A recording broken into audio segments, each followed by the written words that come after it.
دیکھیں ہم تو جی امریکہ کے سامنے لیٹے ہوئے ہیں، تو اگر یہ بھی ہم کرنا پائے نا تو معذرت کے ساتھ ہمارے پر لعنت ہے، اور مجھے ایسا لگتا ہے ایک سرپرائز دیکھنے کو پنجاب میں ملے گا. یہ نظام اب سڑ چکا ہے. جی تو ہم لاہور پریس کلب میں موجود ہیں، میرے ساتھ موجود ہے شیخ آغا سرور. ان سے بات کرتے ہیں کہ کون جیت رہا ہے، کس کو یہ سپورٹ کر رہے ہیں اور ووٹنگ ہونے جا رہی ہے. کیا ابھی ادھر بھی 25 سال جو عمر کا رکھا گیا ہے تو کیا ادھر بھی ایسا کچھ ہوگا؟ السلام علیکم. دیکھیں اس کا پیٹرن بڑا ڈفرینٹ ہوتا ہے. یہ آپ کا جو ہوتا ہے میڈیا کارڈ اس میں چاہیے ہوتا ہے. آپ کسی چینل سے وابستہ ہیں جو الیکٹران میڈیا سے ہوتا ہے تو اس پہ آپ کو ووٹ کاسٹ کرنا ہوتا ہے.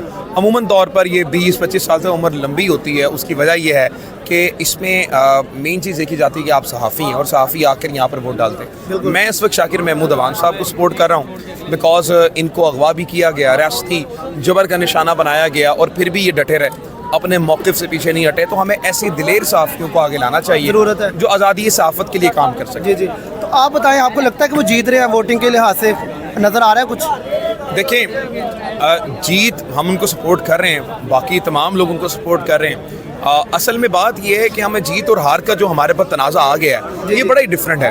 ہمیں کرنا یہ چاہیے کہ جیت اور ہار بڑا پیچھے چلا گیا ہے. اس وقت پہ جہاں پر ٹویٹس پر 10 سال کی قید ہو رہی ہیں، لوگوں کو مارا جا رہا ہے، پکڑا جا رہا ہے، عورتوں کی تشدد کیا جا رہا ہے، پریگنینسی میں ایمان مزاری کو گرفتار جیسے کیا گیا، تو اس وقت ضروری جیت یا ہار نہیں ہے. اس وقت ضروری حق اور سچ کا ساتھ دینا ہے. تو جیت اور ہار بڑا چھوٹا لفظ ہو جاتا ہے. حق اور سچ کا ساتھ دینا یہی ذمہ داری ہے. جو 25 سال کی عمر کی ووٹ کی عمر رکھی جا رہی ہے کہ 25 سال کا بچہ ووٹ ڈال سکتا ہے، جو یوتھ ہے کیا ان کو ڈر پڑ گیا کہ پی ٹی آئی کے ساتھ یوتھ زیادہ جڑی ہوئی اس وجہ سے 25 سال عمر کا کر رہے ہیں؟ دیکھیں ابھی تک تو 28ویں ترمیم کا صحیح پیٹرن ہم تک نہیں پہنچا، لیکن یہ واقعی میں خوفزدہ تو ہیں. عمران خان نے جتنا بڑا ووٹر بینک بنایا ہے، جتنی بڑی چیز 8 فروری میں انقلاب آیا تھا، جس طرح سے ووٹ ان کو ملے تھے، تو یقیناً طور پر ایک ڈر اور خوف تو ہے. لیکن اس کے باوجود بھی آپ دیکھیں کہ اٹلی میں 20 سال 25 سال ایج تھی تو انہوں نے اس کو کم کر کے 18 سال کی، اور آج ہم اس جدید دور میں اس کو بڑھا رہے ہیں. تو یہ جو ایک چیز ہے یہ ایک بڑی ہی آپ سمجھ لیں کہ بڑی ہی غلط اور ناقص چیز ہے. ظاہری بات ہے یہ ڈر اور خوف ہے. اچھا مجھے یہ بتائیں کہ مولانا فضل الرحمان صاحب نے کہا کہ جو 8 فروری کا دن تھا وہ ایک ہمارے لیے ایک سیاہ دن تھا، اور بھی پاکستان کو کافی ظلم ہوا ہے، لیکن یہ جو دن تھا یہ ایک سیاہ دن تھا اور ہم اس کو سیاہ دن کے طور پہ ہی منائیں گے. برسٹر گوہر صاحب نے بھی بولا ہے کہ 8 فروری کو ہم اپنا احتجاج ریکارڈ کروائیں گے، لیکن پنجاب نے تو اعلان کیا کہ ہم پتنگ بازی 7 دن 6 7 8 کو یہ پتنگ بازی کریں گے، دفعہ 44 نافذ ہوگی. تو کیا احتجاج ہوگا؟ لوگ احتجاج کریں گے پھر بھی؟ بات یہ ہے کہ یہ تو ہڑتال انہوں نے تحریک تحفظ آئین نے دی ہے. یہ پی ٹی آئی کی سب سے پہلے کال نہیں ہے، پی ٹی آئی اس کا حصہ ضرور ہے، لیکن یہ کال جو ہے یہ تحریک تحفظ آئین نے دی ہے. علامہ ناصر عباس صاحب اپوزیشن لیڈر سینٹ اور ساتھ میں جو پارلیمنٹ لیڈر ہیں اپوزیشن جناب محمود خان اچک صاحب انہوں نے دی ہے. اب اس میں اگر ہم بسنت کی بات کریں تو ٹھیک ہے، بسنت ہونی چاہیے، کلچر ہے، ہمارے کلچر بڑے دبائے گئے ہیں، بسنت منائیں آپ. لیکن میرا یہ ماننا ہے کہ عمران خان نے اگر کال دی ہے تو یقیناً طور پر عمران خان اس کا ساتھ اگر دے رہے ہیں تو 8 فروری کو ایک واقعی میں یہ لوگ سرپرائز دیکھیں گے. میں کیونکہ بازاروں کا ان سب کا سروے کر رہا ہوں تو مجھے لگتا ہے کہ یہ ایک بڑا سرپرائز ان کو ملے گا. اور حکومت پہلے بھی بہت کچھ کر چکی ہے، کیا روکا ہے انہوں نے؟ کچھ نہیں روک سکتے یہ لوگ. تو حقیقت میں عوام آئے گی. دیکھیں اس میں احتجاج ہے کیا؟ یہ واحد ایسا احتجاج ہے اس میں آپ نے کچھ نہیں کرنا، آپ نے گھر بیٹھنا ہے. آپ رکشہ چلاتے ہیں آپ نے گھر بیٹھنا ہے، آپ ٹیکسی ڈرائیور ہیں آپ نے گھر بیٹھنا ہے، آپ دکان چلاتے ہیں دکان بند کر گھر بیٹھنا ہے. کرنا ہی کچھ نہیں ہے. کیا کرے گی پولیس؟ آپ کو زبردستی نکال کے وہاں پر لے کے جائے گی. یہ سب سے کم حالت ہے، مطلب دل میں برا رکھنے والی حالت نا کہ آپ نے کچھ نہیں کرنا، بس آپ نے گھر میں بیٹھنا ہے. اب اگر یہ بھی ہم کرنا پائے نا تو معذرت کے ساتھ ہمارے پر لعنت ہے. اگر ہم یہ بھی نہ کر پائیں تو یہ حقیقت ہے کہ آج جہاں پر فلسطینیوں کے حقوق کی خلاف ورزی ہو رہی ہے، ان کو قتل عام ان کے ساتھ ہو رہا ہے. کیا کہنا چاہیں گے پیس آف بورڈ میں آپ کے؟ یہی میں بات کر رہا ہوں کہ آج ہمارے جو سباشی صاحب ہیں وہ جا کے ان کے ساتھ بیٹھ گئے ہیں تو یہ ان کے حقوق کی خلاف ورزی، اور جو بھی اس وقت اس دہانے پہ کھڑا ہوا ہے تاریخ کے، وہ اس وقت غلط تاریخ کی سمت پہ کھڑا ہوا ہے. اس کو سمجھنا چاہیے کہ اس وقت صحافی، وکیل، ڈاکٹر، تاجر طبقہ سب کچھ پریشان ہے. تو اس میں یہاں پر آنا چاہیے. ہڑتال ایک ایسی چیز ہے جس میں آپ کو کچھ نہیں کرنا، گھر میں بیٹھنا ہے، بازاروں میں نہیں نکلنا. پی ٹی آئی یا تحریک تحفظ آئین وہ جماعت نہیں ہے. آپ کو یاد ہوگا ٹی ایل پی نے جب ہڑتال دی تھی تو وہ دکانوں پہ جا کے شٹر کھڑکاتے تھے کہ بند کرو. تو پی ٹی آئی تو ایسا کچھ نہیں کرے گی، بیچارے اگر نکلتے بھی ان کو پکڑ لیا جاتا ہے. تو یہ تو سب سے کم حالات ہے کہ انہوں نے کچھ بھی نہیں کرنا اور دکانیں بند کرنی ہے. اور مجھے ایسا لگتا ہے ایک سرپرائز دیکھنے کو پنجاب میں ملے گا.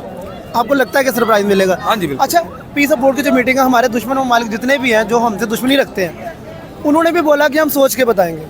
تو ہم پہلے ہی مان گئے دیکھیں ہم تو جی امریکہ کے سامنے لیٹے ہوئے ہیں, اچھا ہمارا تو کوئی بیانیہ ہی نہیں ہے, ہمارا کوئی نظریہ ہی نہیں ہے. 75 سالوں میں مسئلہ یہ ہوا ہے کہ پاکستان کو آج تک اپنی آئیڈیالوجی کا صحیح سمت ملی نہیں ہے.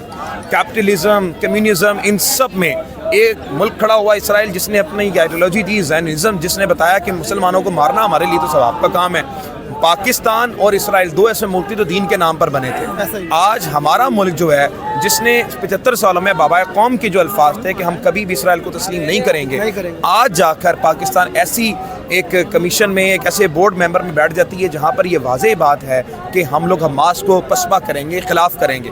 اور اس کا ساتھ دینا ہی میں سمجھتا ہوں کہ فلسطینیوں کے حقوق کی خلاف ورزی ہے. اور شہباز شریف صاحب یقیناً طور پہ وہ تو کچھ نہیں, بیچارہ نہ ان کا قصور ہے نہ مریم نواز کا قصور ہے. قصور جن کا ان کا نام لینا چاہیے, قصور انہی لوگوں کا ہے جنہوں نے اس ملک پہ ڈکٹیٹرشپ نافذ کی, قصور انہی لوگوں کا ہے جنہوں نے اس ملک میں آ کر آمریت کے جھنڈے گاڑے, اور آج جو ہے ہمارا ملک اس نہج پہ پہنچ چکا ہے. تو یقیناً طور پر یہ ایک ایسی چیز ہے جو ہمیں شرمندہ کر رہی ہے, پورے ملک میں شرمندہ کر رہی ہے. دنیا میں کہا جاتا ہے کہ مسلمان مسلمان کا بھائی ہے, تو اگر ہم مسلمان کے ملک میں جاتے ہیں اور وہاں کا امن ہم اس طرح سے بحال کرنا چاہتے ہیں کہ وہاں کے جو مجاہدین ہیں ان کو باہر نکال کے, تو آپ دیکھ سکتے ہیں کیا یہ بالکل ٹھیک کریں اگر ہماری فوج جاتی ہے وہاں پہ نکالنے ان کو لیے.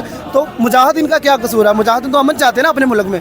تو جو کر رہا ہے ان کے ساتھ اسرائیل, ان کے ساتھ جو کیا اسرائیل نے پچھلے کچھ عرصے میں, اس کو دیکھا جائے تو مجاہدین کو نکالنا چاہیے پاکستان کو جا کے, پاکستان کی فوج کو وہاں جا کے. آپ کس سے امید رکھ رہے ہیں پیارے بھائی؟ آپ شاید بھول گئے, یہ پہلی مرتبہ نہیں ہو رہا. آج سے کئی سال پہلے جنرل ضیاء کی کمانڈ میں بلیک سپٹمبر ہوا تھا, جس میں اردن کی فوج جو تھی وہ پاکستانی افواج کے ساتھ مل کر انہوں نے فلسطینیوں کو مارا تھا اور مار کے وہ گئے تھے. یہ تاریخ کا حصہ ہے. تو ہمارے ساتھ اگر آپ یہ بات کریں کہ ان کو یہ کرنا چاہیے, فلانا کرنا چاہیے, تو اٹ ڈزنٹ میٹر. آپ دیکھیں گے مرید کے میں کیا ہوا, اب لوگ فلسطین کے لیے نکلے اور آپ نے کتنی بے دردی کے ساتھ لوگوں کو مارا. ابھی تک ان کا پتہ نہیں, 100 دن ہو چکے ہیں مرید کے واقعے کو, سے زائد دن ہو چکے ہیں, ابھی تک نہیں پتا. تو ہمیں ان پہ یقین رکھنا نہیں ہے. ایک شخص تھا جو ابھی جیل میں بیٹھا ہے جو کہتا تھا کہ ہم کسی بھی صورت میں اسرائیل کو تسلیم نہیں کریں گے, اور ہم نے اس کو تو یہودی ایجنٹ بنا دیا تھا. سوال یہی ہے کہ اب یہ لوگ کیا ہیں, یہ سوچنا چاہیے. جنہوں نے یہودی ایجنٹ بولا آج وہ بھی گنگار ہیں ان کے. اب دنیا کو پتہ لگ گیا. اللہ تعالیٰ قرآن میں فرماتا ہے کہ سب سے بہتر تطہیر فرمانے میں ہوں, سچ جو ہے وہ میں غالب فرماتا ہوں. تو بے شک سچ غالب ہے, اور ان شاء اللہ تعالیٰ یہ نظام اب سڑ چکا ہے, تعفون کی بدبو آ رہی ہے اس کے اندر سے, اور ان شاء اللہ تعالیٰ یہ زیادہ تک چلے گا نہیں. یہ نظام ختم ہوگا اور اس نظام کے آخری دن شروع ہو چکے ہیں. Thank you sir.